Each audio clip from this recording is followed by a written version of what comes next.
letters stand for. Obviously, that's not a total summary of anterior pituitary. Also, then prolactin. It's released in response to lactotrope production, or it's produced because of lactotrope action. That sentence isn't happening for me. Lactotropes produce prolactin. There you go. In response to the releasing hormone from the hypothalamus, and the target is the mammary tissue. And this mammary tissue has been primed by exposure to estrogen and progesterone so that it will have increased receptors. So those receptors for prolactin don't have to be produced constitutively. They will be at a low level, but you need a high level when that mammary tissue is supposed to be being ready for lactation.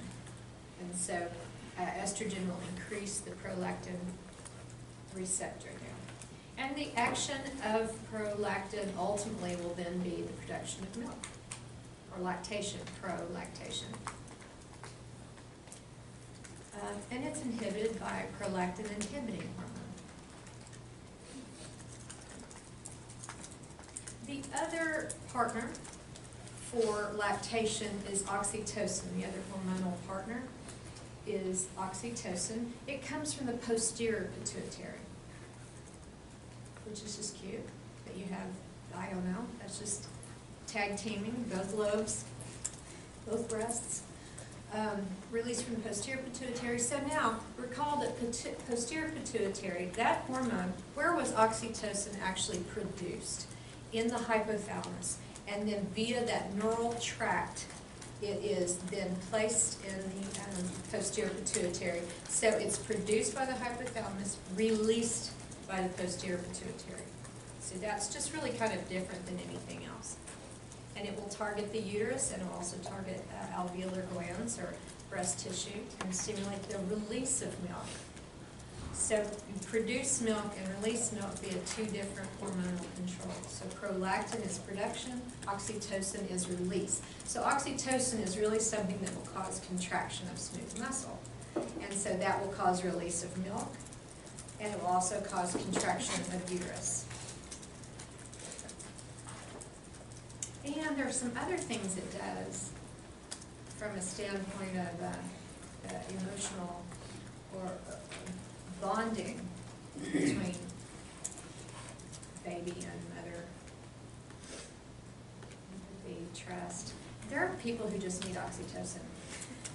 There's a little patch. Wouldn't that be nice? You could just walk up to people that need a little more empathy and trust, just give them a patch, and I'll sit there, oh. All of a sudden I need to change shirts, but I really care about that. So, such helpful information in here, people.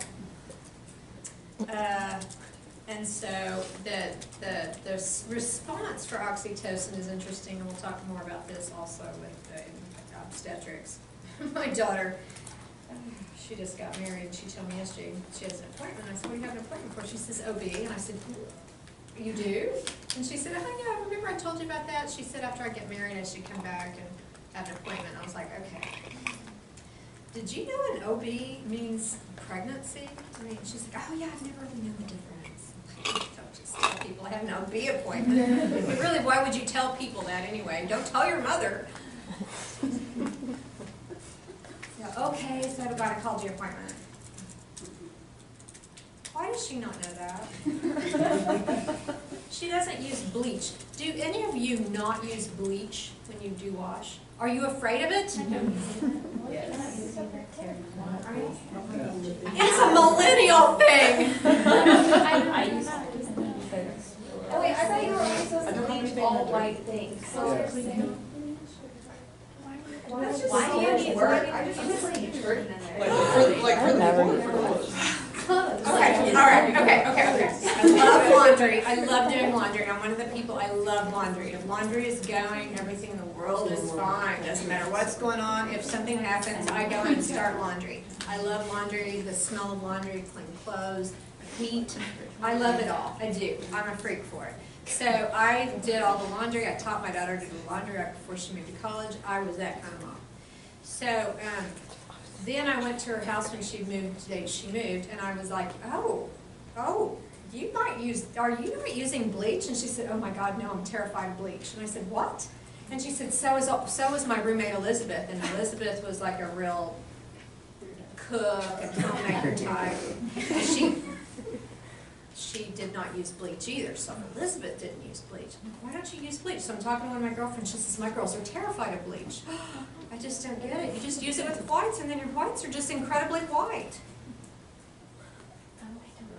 But I thought it was don't think I only wear whites, like my- my whites have other things, but I just don't want solid whites. Okay, if you have a logo shirt, bleach it. Bleach it.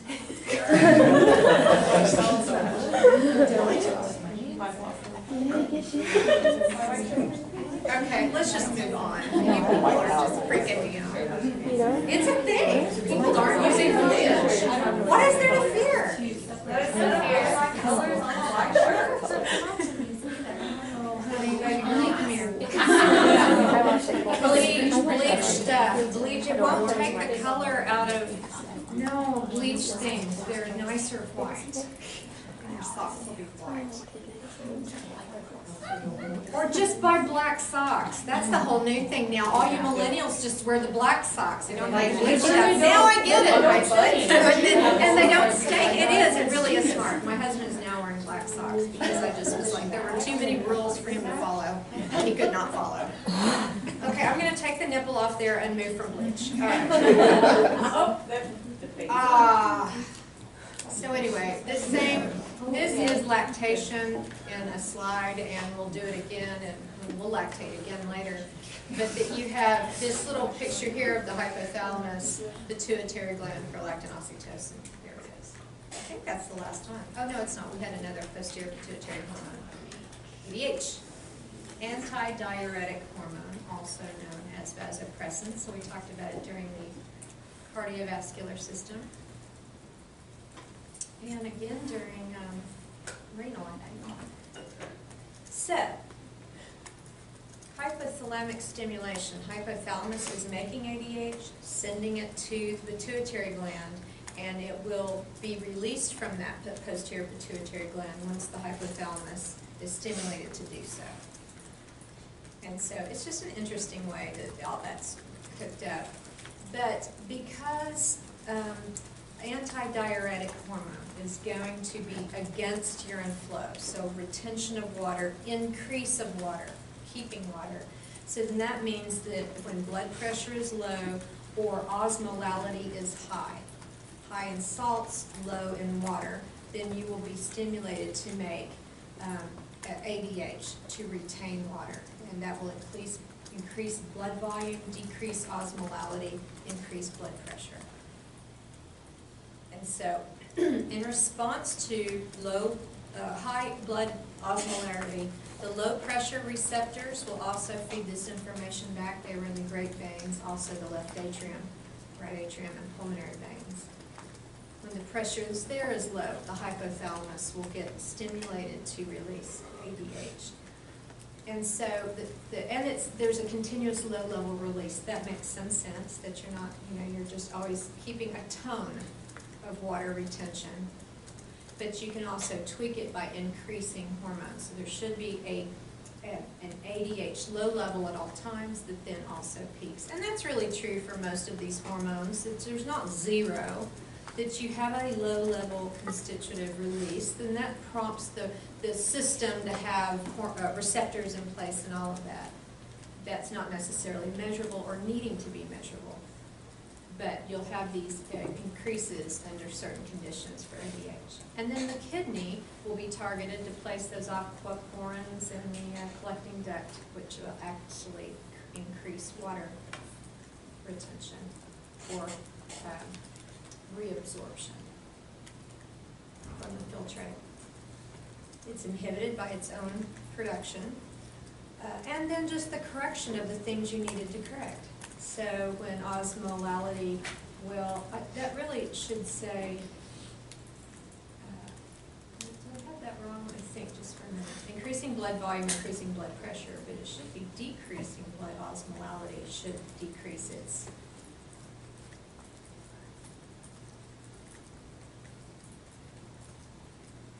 Right. That, I don't have that word right there on that slide. Increasing blood osmolality stimulates the release of ADH, therefore decreasing blood osmolality, meaning there's more water there, would inhibit it. So that wording should be decreasing blood osmolality. It's right. Because you're inhibiting it due to the fact that osmolality is increased because of the high salt.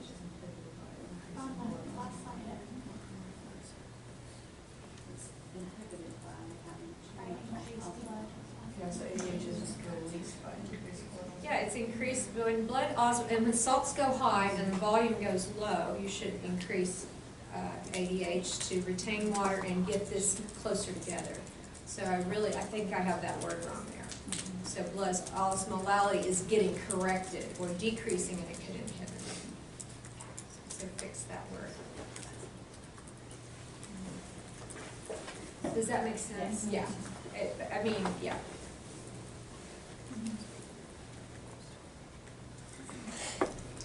I love these.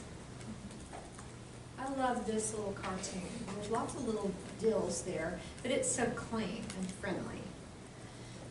So you have the hypothalamus with all of its releasing hormones to the anterior pituitary, or adenohypophysis, and then it's just making ADH and oxytocin and sending it to the neurohypophysis, or posterior pituitary gland. But you see all the things that get released from the hypothalamus and the pituitary gland and their target organs right there. I like that. And then we'll just look at each of these target organs here, save for the gonads and mammary gland, because we'll do those in their associated urology. What was I going to say about that urology section? Oh, yeah. The girls remember that. And then also we'll have, and then also we'll be going. And so look, a little pituitary gland hormone summary. Love. See all the things it's making from its little globes and where it's going, little globes. You've got to know those guys. Okay, so I did these in sections because I used to teach it, or last time I taught it in actual sections. So let's just cue up the one that says thyroid hypothalamus from your D to L. Down to lecture. I don't know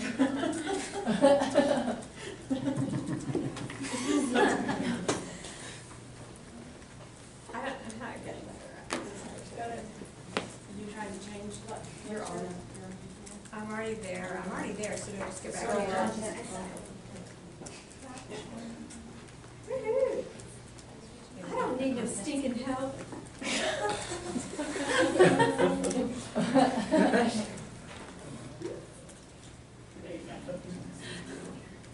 See, it just prompted me, you coming after me, like, I'm gonna figure it out. Takes all day. So I was watching New Girl. And she was creating like a profile for Tinder. Well, not Tinder, but it was called Blender or whatever, you know. And she said, what? She said, I am darn tootin' fun. DT. And then like she immediately got, you know, these came up. She's like, oh. She's darn tootin' fun. That sounds like something you would do. It kind of does. Was it your big black dog? That was a good thing.